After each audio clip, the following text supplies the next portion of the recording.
Yine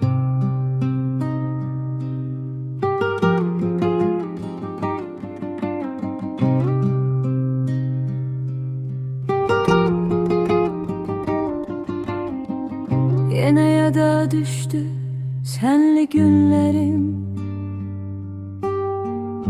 Bilirsen mi nece darıxdım qardaş. Dumanlı günlerim, çenli günlerim keçdi göz önümden, karıxdım qardaş. Ötsə də ömürdən neçə fəsillər ayırdı bizləri amansız illər. Necə dözsün buna yazıq könüllər? Getdiyin yollara hey baxdım qardaş. Deyirəm bəlkə də qayıtdın bir də. Daha qalmadı ki məndə səbirdə.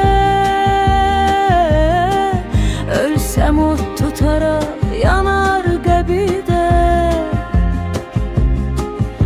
Gözümün yaşını mən sıxdım qardaş. Nəhayət sən gedib yad etdin məni.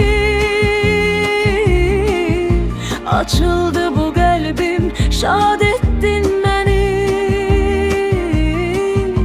Necə sən dedin o xoş kəlməni.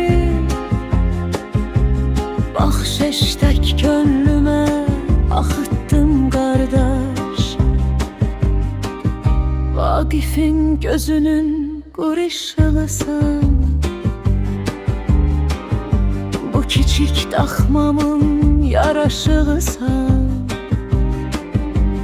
Bilsəm ki yanımda sən qalasısan. Sanaram qiymətli zər tapdım qardaş. Deyirəm bəlkə də qayıtdın bir də. Daha qalmadı ki məndə səbirdə. Ölsəm od tutaraq yanar qəbirdə. Gözümün yaşını mən sıxdım qardaş. Deyirəm bəlkə də qayıtdın bir də. Daha qalmadı ki məndə səbirdə. Ölsəm od tutaraq yanar qəbirdə. Gözümün yaşını mən sıxdım qardaş. Gözümün yaşını mən sıxdım qardaş.